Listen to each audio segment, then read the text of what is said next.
Hello friends. हर इंसान के दिमाग में इस पृथ्वी पर भूतों और आत्माओं के वास करने जैसे सवाल उठते रहते हैं। इस दुनिया में कई ऐसे लोग भी हैं जो कि गाहे बगाहे इन रूहों और आत्माओं से दो चार भी हो जाते हैं और उन्हें किसी अलग तरह की अनुभूति भी होती है। लेकिन कभी कभी इंसान अपने आसपास की किसी खास जगह के लिए अपने दिमाग में एक बात बैठा लेता है कि उस जगह पर भूत, आत्मा या किसी रूह का वास है। आज हम आपको संयुक्त राज्य अमेरिका के एक शहर लुइसविला शहर के एक ऐतिहासिक और मौत के अस्पताल बेवरली हिल्स की कहानी बताएंगे। यह अस्पताल एक ऐसा अस्पताल है जिसे लोगों के इलाज के लिए शुरू किया गया और जो कि लोगों की मौत की वजह बन गया। और आज अस्पताल के भवन में आप आसानी से उन मौतों को महसूस कर सकते हैं। बेवरली हिल्स एक ऐसी इमारत है जो कि लोगों के लिए सदैव कौतूहल का विषय बनी रही। बेवरली हिल्स को सन 1883 में एक अमेरिकी नागरिक मेजर थॉमस एच हेज के द्वारा बनवाया गया था। मेजर थॉमस ने अपनी बेटी के लिए एक व्यक्तिगत स्कूल की इस इमारत में शुरू किया था। इस स्कूल की शिक्षक लेसी ली हैरिस थी और वही उस बच्ची को पढ़ाती थी। चूंकि लेसी ली हैरिस बेवरली नाम की एक उपन्यास को उस बच्ची को बहुत पढ़ाती थी जो कि मेजर थॉमस को बहुत पसंद था। इसी वजह से मेजर अपने इस घर को बेवरली हिल्स कहते थे और आज भी यह इमारत इसी नाम से जानी जाती है। इमारत का इतिहास। हेज परिवार के बाद इस इमारत को बंद कर दिया गया था। यह इमारत उस घाटी में सबसे बड़ी इमारत थी। उसके बाद 1908 में इस इमारत को दोबारा शुरू किया गया और इस इमारत में लोगों के इलाज के लिए एक अस्पताल की शुरुआत की गई। सन 1900 के आसपास अमेरिका में एक विचित्र बीमारी जिसे उस समय सफ़ेद मौत के नाम से जाना जाता था, यानी कि टाइफाइड से बुरी तरह से ग्रस्त था। सन 1924 में बेवरली हिल्स को इस बीमारी से लड़ने के लिए चुना गया। इस दौरान हजारों की तादाद में टाइफाइड के मरीजों को यहाँ भर्ती किया जाने लगा। इस इमारत को अस्पताल के तौर पर चुनने का कारण यहाँ का वातावरण था। लोगों का मानना था कि ऊंचाई पर होने के कारण यह जगह मरीजों के ठीक होने में मदद करेगी। उस समय यह अस्पताल दुनिया भर में टाइफाइड रोग के लिए सबसे बेहतर अस्पताल माना जाता था। इस अस्पताल में उस समय की सबसे बेहतर तकनीकी भी उपलब्ध थी। मरीजों को सूर्य के पराबैंगनी किरणों से भी इलाज किया जाता था। मौत से बचने के लिए दुनिया भर से हजारों की संख्या में इस अस्पताल में मरीजों की भर्ती कर ली गई थी। लेकिन मौत से बचने के लिए आए इन मरीजों में से रोजाना सैकड़ों की मौत भी हो जाती थी। यही मौतें इस अस्पताल में रूहों का वास बनकर उभर गई। इस अस्पताल में रोजाना हो रही मौतों के कारण रोजाना हजारों लाशें अस्पताल में तैयार हो जाती थी। इन लाशों को कोई भी कहीं लेकर नहीं जाना चाहता था ताकि यह बीमारी और उग्र रूप न धार सके। इसके लिए अस्पताल में ही एक लंबी सुरंग का निर्माण कराया गया। इस सुरंग के दरवाजे पर लाशों को टांग दिया जाता था और एक छोटी रेलगाड़ी, जैसा कि आजकल कोयले के खानों में प्रयोग किया जाता है, आती थी और लाशों उस पर गिर जाती थी और वो गाड़ी लाशों को लेकर अस्पताल के पिछले हिस्से में गिरा देती थी। इस इमारत की दीवारों में भी मौत का वास हो गया था और ऐसा माना जाता है कि आज भी उन मरीजों की चीखों को इस इमारत की दीवारों में आसानी से सुना जा सकता है। इस अस्पताल में जो सुरंग लाशों को ढोने के लिए बनाई गई थी वो लगभग 500 फीट लंबी थी और एक तरफ जिंदगी और एक तरफ हजारों लाशों का ढेर। इस सुरंग में आज भी रूहों और आत्माओं को आसानी से महसूस किया जा सकता है। इस अस्पताल में कई बार प्रत्यक्षदर्शियों द्वारा भूतों या साया को देखा गया है। इस इमारत के बारे में लोगों का मानना है कि यहाँ उस सुरंग के दीवार के बाहर से यदि कोई गुजरे तो उसे आज भी लाशों की बदबू और किसी अनजाने से डर से रूबरू होना पड़ सकता है। इस इमारत के अंदर एक बच्चा जो कि हाथ में एक गेंद लिए हुए हो और उसके चेहरे से खून रिस रहा हो, लोगों को कई बार देखने को मिला है। इस इमारत की 5वीं मंजिल के बारे में भी लोगों में कई किंवदंतियां मशहूर है। 5वीं मंजिल का कमरा नंबर 502 इस इमारत की दूसरी सबसे डरावनी और खौफनाक जगह है। इस कमरे की कहानी भी कम रोचक नहीं है। ऐसा बताया जाता है कि जब इस अस्पताल में इलाज किया जा रहा था, उस वक्त इस 5वीं मंजिल के कमरे नंबर 502 में एक नर्स ने रात में खुद को फांसी लगा ली थी। उस नर्स की उम्र 29 साल थी और वो अविवाहित थी। उसके कुछ ही दिनों के बाद एक और नर्स ने उसी कमरे में खुद को फांसी लगाकर आत्महत्या कर ली। उसके बाद से ही उस कमरे में कोई भी जाने से घबराता था और सप्ताह भर के अंदर ही उस कमरे में भर्ती सभी 29 मरीजों की मौत हो गई। आज भी उस कमरे में उन दोनों नर्सों को कभी कभी आपस में बातें करते हुए महसूस किया गया है। इस इमारत में इस तरह के साया या भूतों के होने के बारे में कई बार पुष्टि की गई। इस क्रम में घोस्ट हंटर्स सोसाइटी ने भी एक बार जांच पड़ताल की। उनका भी मानना है कि उन्होंने इमारत में कई जगह कैमरों को लगाया था, जो कि बाद में पता चला कि इस इमारत में कई जगहों पर अपने आप रोशनी या धुआं निकलता है। इसके अलावा भयानक छाया आदि भी देखने को मिलती है। कई साल तक यह इमारत बंद पड़ी रही। अब इस इमारत को लोगों को दिखाने के लिए खोल दिया गया है। इस इमारत में अब लोग प्रायोगिक रूप से भूतों और रूहों को महसूस करने के लिए आते हैं। इस बारे में कई लोगों ने अपनी राय व्यक्त की है और उनका कहना है कि उस इमारत में उन्होंने बुरी शक्तियों को महसूस किया है। इस इमारत की सैर के लिए आपको कुछ खास नियमों का भी पालन करना होगा, जैसे कि इमारत के प्रबंधन के द्वारा बताए गए क्षेत्रों में ही आप प्रवेश कर सकते हैं। इसके अलावा अन्य जगहों पर लोगों के जाने की मनाही है। इस इमारत को घूमने और जिंदगी में एक अलग तरह के अनुभव के लिए आप या तो सीधे टिकट प्राप्त कर सकते हैं या फिर यह आपको ऑनलाइन भी उपलब्ध है। ऑनलाइन आपको अपनी पूरी जानकारी देकर अपनी टिकट बुक करा सकते हैं। इमारत में घूमने का समय और टिकट के दाम आधी रात के लिए $50 और आधी रात यानी कि 4 घंटों के लिए $50 और 8 घंटों के लिए $100 है। अगर आप लखनऊ में हैं और बात अगर भूत प्रेत व आत्माओं की आ जाए तो बेली गारद यानी रेजिडेंसी का नाम जुबा पर ज़रूर आ जाएगा। जी हाँ, ऐसा इसीलिए क्योंकि एक समय था जब शाम ढलते ही इस जगह पर लोग जाने तक से डरते थे। खास बात यह है कि बेली गारद उस रास्ते पर स्थित है जो पुराने लखनऊ को नए लखनऊ से कनेक्ट करता है। एक समय था जब हजरतगंज में रहने वाले लोग रात को पुराने लखनऊ की तरफ जाने से डरते थे। कारण था बेली गारद। रोंगटे खड़े करने वाली एक सच्ची कहानी बात 1971 की है, जब लखनऊ विश्वविद्यालय के लाल बहादुर शास्त्री हॉस्टल में पढ़ने वाले 3 दोस्तों के बीच शर्त लगी कि किसमें इतनी हिम्मत है जो रेजिडेंसी के अंदर रात बिता सके। यहाँ अकेली रात बिताना हर किसी के बस की बात नहीं, क्योंकि यहाँ वो कब्रिस्तान है जिसमें 1857 की जंग में मारे गए अंग्रेजों को दफनाया गया था।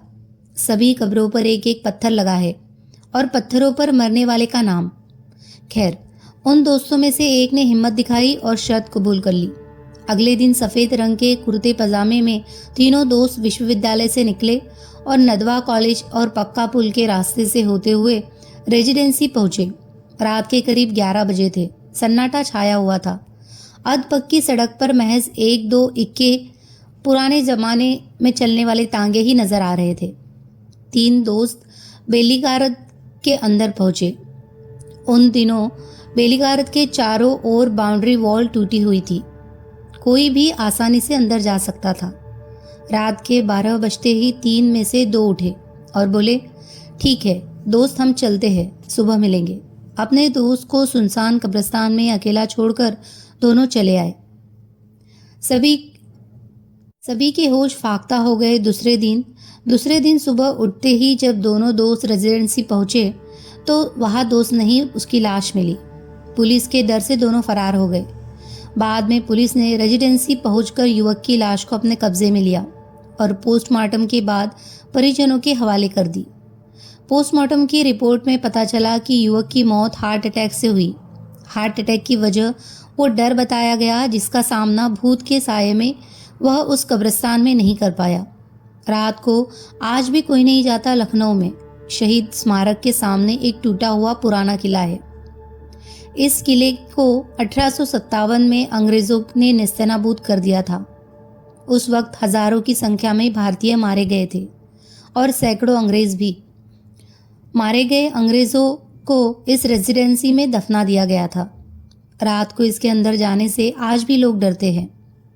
रास्ते में मिलता था भूत। आसपास रहने वाले लोग बताते हैं कि एक समय था जब कोई इसके सामने से गुजरता था, उसे एक अजीब सा आदमी रास्ते में मिलता और रोक कर माचिस मांगता। अगर माचिस या बीड़ी दे दी तो वो उसके पीछे पड़ जाता था। वो और कोई नहीं बल्कि प्रेत हुआ करता था, जो कुछ दूर जाते ही ओझल हो जाता था।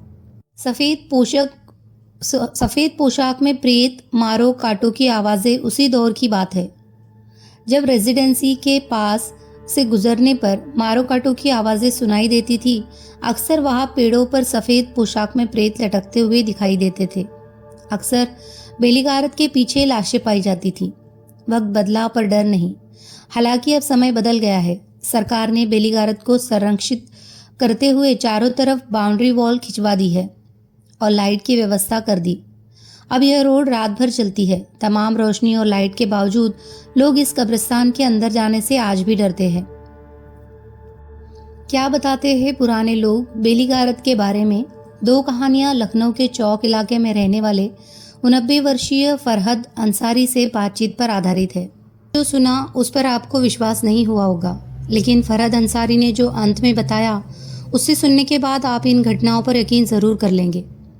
कौन था वो जो मांगता था बीड़ी बेलीगारत के सामने सुनसान अंधेरी सड़क पर आधी रात को बीड़ी मांगने वाले और कोई नहीं स्थानीय लुटेरे हुआ करते थे।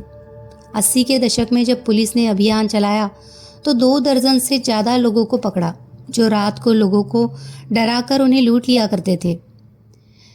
1971 में जब युवक की मौत, फरहद के अनुसार 2 दोस्त अपने जिगरी यार को कब्रिस्तान में घास पर बैठाकर अकेला छोड़कर चले गए थे, तब उसके कुछ ही देर बाद जब वो उठा तो पाया कि किसी ने उसे पीछे से पकड़ा हुआ है। वो डर गया और हार्ट अटैक से मौत हो गई। सुबह पुलिस ने देखा जमीन में एक कील गड़ी हुई थी जिसमें उसका कुर्ता फंसा हुआ था। यह कील किसी और ने नहीं, उसी के दोस्तों ने जाने से पहले उसके कुर्ते के ऊपर से जमीन में गाड़ी थी। सफ़ेद कपड़ों में प्रेतों का राज। बाकी सफ़ेद कपड़ों में पेड़ पर लटके प्रेतों के बारे में फरहद बताते हैं कि पास में बलरामपुर अस्पताल है, जहां हड्डी रोग विभाग से जब कटने के बाद प्लास्टर निकलता था तो लोग मज़ा लूटने के लिए पेड़ों पर लटका दिया करते थे। आज रही बात बेलीगारत में लाशें पाए जाने की, तो उसके पीछे बलरामपुर अस्पताल की मर्चरी है। वहाँ से निकलने वाली लावारिस लाशें अक्सर वही फेंक दी जाती थी। बाद में पुलिस ने पहरा बढ़ा दिया तो लाशें फेंकने का सिलसिला बंद हो गया। सुबह में रेजिडेंसी भूत प्रेत होता है या नहीं, इसका जवाब हमारे पास नहीं है, लेकिन हाँ, ऐसी तमाम कहानियों की वजह से बेलीगारत रात के सन्नाटे में हॉन्टेड प्लेस बन जाती है। लेकिन सुबह की सैर के लिए लखनऊ में इससे अच्छी कोई जगह नहीं। यह सुनकर आपको थोड़ा अजीब ज़रूर लगेगा, लेकिन यह सच है। इस दुनिया में एक ऐसी जगह भी है जहाँ एक घर है जो कि अपने ही निर्माण कराने वालों लोगों की मौत का गवाह बना खड़ा है। इन मौतों को हुए बहुत समय बीत गया, लेकिन उन लोगों को उनके घर में कमरों में आज भी देखा जाता है। इस घर में किसी की मौत अपने आप हुई तो किसी ने बीमारी के चलते जान गंवाई, लेकिन सभी लोग इसी घर में मरे। आज हम आपको यूएसए के एक ऐसे घर के बारे में बताएंगे जो अमेरिका में सबसे डरावना घर कहा जाता है, जिसका नाम है वेले हाउस। वेले हाउस, जहां आज भी वेले परिवार, जो कि अब इस दुनिया में नहीं है, लेकिन उनकी रूहें आज भी इस घर में अपना बसेरा किए हुए है। आज इस 21वीं शताब्दी, जिस समय दुनिया विज्ञान के बलबूते इतना आगे हो गई है कि जो कि इंसान को सब कुछ करने की शक्ति देती है, लेकिन दुनिया में एक ऐसी भी शक्ति है जहां इंसान और उसका विज्ञान दोनों ही घुटने टेक देते हैं। वो है मौत और रूहों की दुनिया। दुनिया भर में कई लोगों ने इन रूहों से रूबरू होने की बात को स्वीकार किया है, लेकिन बहुत से ऐसे भी लोग हैं जो इन बातों में विश्वास नहीं करते हैं। ऐसे लोगों के लिए किसी ने सिर्फ एक बात कही है कि इसे वही मान सकते हैं जो दुनिया में अपनी ज़िंदगी को होने को मानते हैं। मतलब यह कि जब आप खुद इनसे रूबरू होगे तभी इन बातों पर विश्वास कर पाएंगे। इसके अलावा कुछ लोग डर के कारण इन बातों पर विश्वास नहीं करना चाहते हैं। तो आइए एक बार उस वेले परिवार और उस खौफनाक घर के बारे में जानते हैं। वेले हाउस को थॉमस वेले ने सन 1857 में बनवाया था। वेले हाउस एक ऐसा घर था जो कि पुराने सैन डिएगो कैलिफोर्निया में एकांत में बनवाया गया था। इस मकान को थॉमस वेले ने खुद डिज़ाइन किया था और उस समय $10,000 का खर्चा इस मकान पर किया था। वेले हाउस काफ़ी बड़ा मकान है। इसमें उस समय की आधुनिक सुख सुविधाएं की पूरी व्यवस्था की गई थी। वेले हाउस को थॉमस वेले ने सन 1857 में बनवाया था। थॉमस वेले का जन्म अमेरिका के न्यूयॉर्क शहर में सन 1823 में हुआ था। थॉमस कुछ दिन न्यूयॉर्क में रहकर वापस सैन डिएगो में आकर बस गए थे और वहीं पर उन्होंने अपने वेले हाउस का निर्माण कराया था। उस समय उनके साथ उनकी पत्नी और 3 बच्चे भी इस घर में रहने के लिए आए थे। वेले हाउस में हादसों की शुरुआत वेले के 18 महीने के बेटे जूनियर थॉमस की मौत से हुई थी। थॉमस अभी 18 महीने का ही हुआ था कि उसे तेज ज्वर ने अपने कब्जे में ले लिया और उसकी मौत हो गई। आपको बता दें कि वेले परिवार के इस घर में आने से पहले ही थॉमस मानते थे कि इस घर पर रूहों का कब्जा है। ऐसा बताया जाता है कि जिस साल उन्होंने इस घर को बनवाना शुरू किया था उसी वर्ष एक व्यक्ति ने फांसी लगाकर जान दे दी थी और उसकी आत्मा आज भी मकान के इर्द गिर्द घूमती रहती है। बेटे की मौत के बाद इस परिवार में कुछ सालों के बाद 2 और बेटियों का जन्म हुआ। उसके कुछ सालों के बाद थॉमस की पत्नी भी बीमारी के चलते मौत हो गई। थॉमस के बड़े बेटे ने वॉयलेट वेले ने जॉर्ज की टी बर्टो नाम की लड़की से शादी कर ली। शादी के कुछ दिनों बाद ही दोनों में तलाक हो गया और वॉयलेट यह सदमा बर्दाश्त न कर सका और उसने अपने कमरे में खुद को सीने में गोली मारकर आत्महत्या कर ली। वही थॉमस की दूसरी बेटी एना आलिया ने जॉन ट्वेल्थी से शादी की जो कि उसी घर में रहा करता था। घर में पहले से मौजूद रूह ने अपना असर दिखाना शुरू कर दिया था और एक एक करके थॉमस परिवार पर अपना कहर ढा रही थी। इसी बीच सन जॉन की भी बीमारी के चलते मौत हो गई।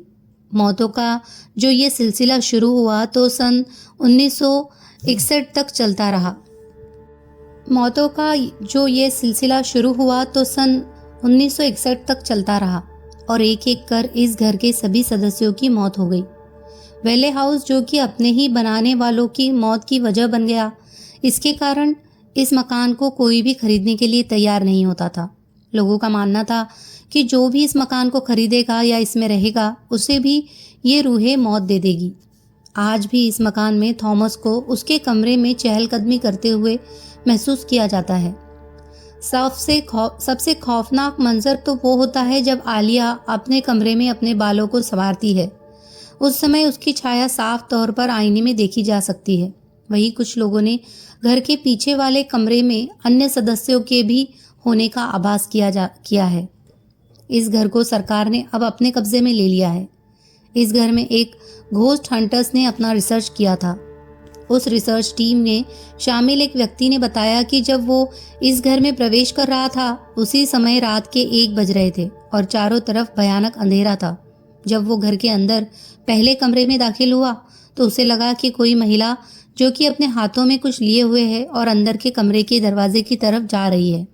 जब उस व्यक्ति ने उसे पुकारा तो वो पीछे मुड़ी। उस समय उसके बालों से उसका पूरा मुंह ढका था और हाथों में एक कंघी की जैसी कोई चीज थी। उस समय जब टीम के उस सदस्य ने उस पर टॉर्च की लाइट दी तो वो उस दरवाजे में समा गई। इसके अलावा वेले हाउस में वॉयलेट का कमरे में जब वो गया तो उसे महसूस हुआ कि कोई उसके पीछे पीछे आ रहा है और जब उसने पीछे पलट कर देखा तो वेले का पूरा परिवार उसके पीछे खड़ा था। इतना देखकर वो जल्दी से वॉयलेट के कमरे में घुस गया जहाँ एक आराम कुर्सी थी जो कि अपने आप हिल रही थी। जब वो कुर्सी के पास गया तो उसने देखा कि कतरे की खिड़की जिस पर शीशे लगे हुए थे उस शीशे कोई अंदर देख रहा था। उसी वक्त वो सदस्य दौड़कर खिड़की के पास पहुंचा तो वो साया जो कि खिड़की से झांक रहा था नीचे कूद गया। उसके बाद उसने खिड़की के शीशे पर गौर किया तो उसे लगा कि शीशे पर जैसे ताज़े खून के धब्बे लगे थे। वेले हाउस में रहने वाले जिनकी मौत हो गई वो अब इस दुनिया में इंसानी रूप में नहीं है। लेकिन उनकी रूहें आज भी वेले हाउस को छोड़ नहीं पाई है। आप भी आज उन रूहों को आसानी से महसूस कर सकते हैं।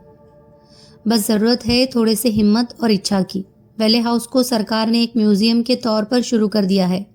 आज बहुत से लोग वेले हाउस में जाकर थॉमस वेले के परिवार को महसूस करते हैं, लेकिन सरकार ने मकान के कुछ हिस्सों को प्रतिबंधित कर दिया है।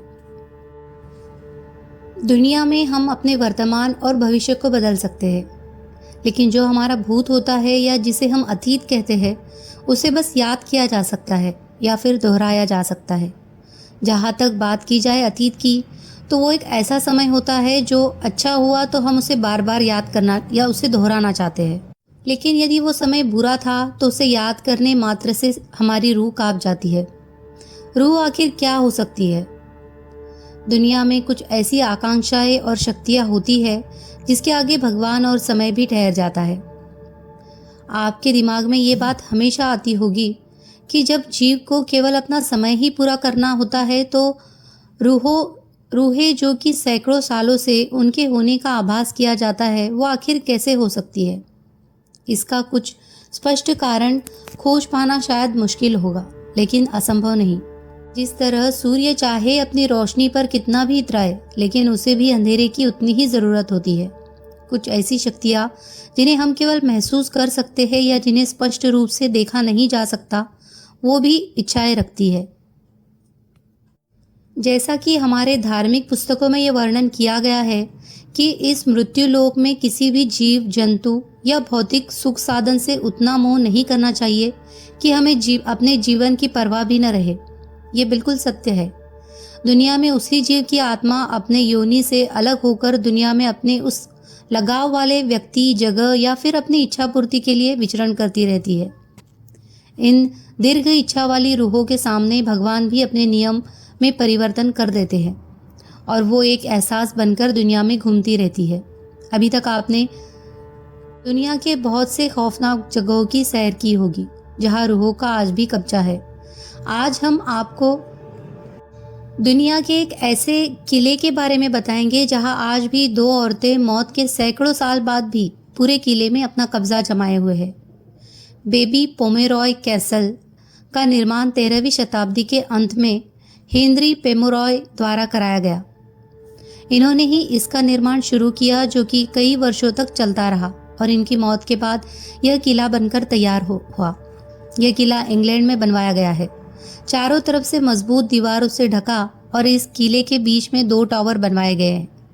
इस किले की ज़मीन को उस समय के इंग्लैंड के तत्कालीन राजा विलियम ने राल्फ डे पेमोरॉय को उनके वफादारी और जंग के समय सहयोग करने के लिए तोहफे में दिया था। इस किले में लगभग 500 वर्षों तक पोमेरॉय परिवार रहा। उसके बाद सन 1540 में इस किले को उस समय के प्रभावशाली एडवर्ड शेमोर ने खरीद लिया। एडवर्ड शेमोर हेनरी अष्टम की पत्नी जैन शोमेर का भाई था। एडवर्ड भगवान को मानने वाला था और भगवान के मानने वालों की रक्षा के लिए सदैव तत्पर रहता था। इसके कारण एडवर्ड ने दुनिया में बहुत से दुश्मन भी बना लिए थे। 1549 में एडवर्ड को उसके पद से हटा दिया गया और उसे टावर ऑफ लंदन में कैद कर दिया गया। इस दौरान उसे भयानक यातनाएं भी दी गई।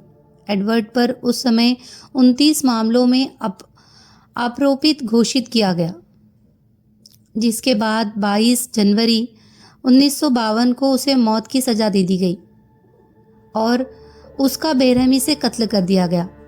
उसके बाद से इस किले पर इंग्लैंड के राज परिवार ने कब्जा कर लिया।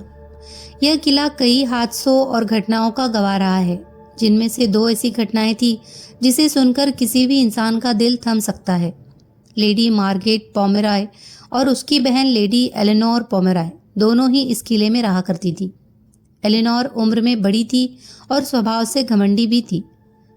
उस समय मार्गरेट के रूप की चर्चा बहुत थी। वो स्वभाव और अपनी खूबसूरती दोनों से ही हर दिल अजीज थी। किले में चारों तरफ उसकी तारीफ होती थी, जो कि एलेनोर को रास नहीं आता था। एलेनोर मार्गरेट के रूप से बहुत जलती थी और उसे बिल्कुल पसंद नहीं करती थी। उस समय एलेनोर ही किले की मालकिन थी। चूंकि वो उम्र में बड़ी थी तो सभी उसके हुक्म की तामीर करते थे। इसी का फायदा उठाकर उसने एक षड्यंत्र रचकर मार्गरेट को सलाखों के पीछे डाल दिया। जेल में मार्गरेट को बहुत यातनाएं दी जाती थी, यहाँ तक कि एलेनोर ने उसका खाना पीना भी बंद कर दिया, जिससे उसकी भूख से तड़पकर मौत हो गई। इसके अलावा एक हादसा और हुआ जो कि मानवता की सारी हदें पार कर दिया। इस किले के बारे में एक ऐसी भी किंवदंती है कि उस समय के एक प्रारंभिक नॉर्मन गुरु इस किले में रहा करते थे, जिन्होंने इंसानियत की सारी हदें पार कर अपनी ही बेटी से अवैध संबंध स्थापित कर लिया था। कुछ समय बाद उस लड़की ने एक बेटे को जन्म दिया, जिसे उस गुरु के किले के एक टावर के ऊपर वाले कमरे में टांग दिया गया था और उसे मार दिया। किले में 2 औरतों की रूहों का बसेरा आज भी है, एक जो कि व्हाइट लेडी के नाम से मशहूर है और दूसरी जो कि ब्लू लेडी के नाम से। आज भी इस किले के दरो दीवार में उनकी चीखें कैद है। गाहे बगाहे कभी भी इनकी सिसकियां और चीखें लोगों को चौंका देती है। किले में मार्गरेट टावर के नाम से एक टावर है, जहां मार्गरेट रहा करती थी। मार्गरेट को उसकी बहन ने कैद की उसे भुखमरी से मार दिया था। आज भी मार्गरेट की रूह उस टावर को छोड़ नहीं सकी है। हमेशा शाम को मार्गरेट टावर पर एक नीली रोशनी दिखाई देती है। वो रोशनी कहाँ से आती है, इसके बारे में किसी को भी कोई जानकारी नहीं है। जब आप इस किले में प्रवेश करेंगे तो किले के बीचों बीच ये टावर स्थित है। इस टावर के पास यदि कोई पुरुष जाता है तो मार्गरेट की रूह उसे धीमे धीमे अपनी तरफ आकर्षित करती है। इतना ही नहीं, इस रूह का आकर्षण इतना तेज है कि लोग समझ भी नहीं पाएंगे और इसकी गिरफ्त में आ जाएंगे। यह लोगों को मार्गरेट टावर की तरफ खींचती है। टावर के अंदर एक संकरी गली है। जैसे ही उस गली में कोई पुरुष मार्गरेट के रूह के वशीभूत होकर प्रवेश करता है, उसी वक्त अचानक तेज चीख और कराहने की आवाज़ कानों में स्पष्ट सुनाई देती है। ब्लू लेडी किले के चारों तरफ घूमती रहती है। इसे दिन में भी महसूस किया जाता है, यहाँ तक कि उसके साये को आसानी से देखा जा सकता है। यह 1800 शताब्दी की बात है। डॉक्टर वॉल्टर उस समय इस किले में चिकित्सक के तौर पर नियुक्त थे। एक दिन एक प्रबंधक की पत्नी किले में सीढ़ियों से गिर गई और बुरी तरह घायल होकर बीमार पड़ गई। उस समय वॉल्टर उन्हें देखने के लिए किले में पहुंचा। वॉल्टर जैसे ही उस बीमार महिला के कक्ष में पहुंचा तो उसे कोई अजीब सी आवाज़ सुनाई दी। वॉल्टर घबरा गए और उन्होंने आवाज़ जिधर से आ रही थी उधर गौर किया तो उन्हें सीढ़ियों के पास किसी साये का आभास हुआ। उन्होंने आवाज़ लगाई कि कौन है वहाँ। वॉल्टर के इतना कहते ही वो साया एक आकार में परिवर्तित हो गया। उसके बाद वॉल्टर उस महिला का इलाज करने लगे। इस इलाज के दौरान उस महिला ने भी उसी साये का जिक्र किया, जिसके बाद उस प्रबंधक को लगा कि उसकी पत्नी अब नहीं बचेगी। लेकिन वॉल्टर ने उसे गलत बताया और कहा कि ऐसा कुछ नहीं होगा और मैं उसे ठीक कर दूंगा। वॉल्टर उस महिला को दवा इत्यादि देकर चले गए। अगले दिन उस महिला की अचानक मौत हो गई। उस समय वो महिला अपने बिस्तर पर नहीं थी, बल्कि उसका शव उसी सीढ़ी के पास पड़ा हुआ था जहां उस रूह का साया देखा गया था। आज भी वो रूह देखी जाती है। वो रूह देखने में एकदम पूरी तरह नीली दिखाई देती है।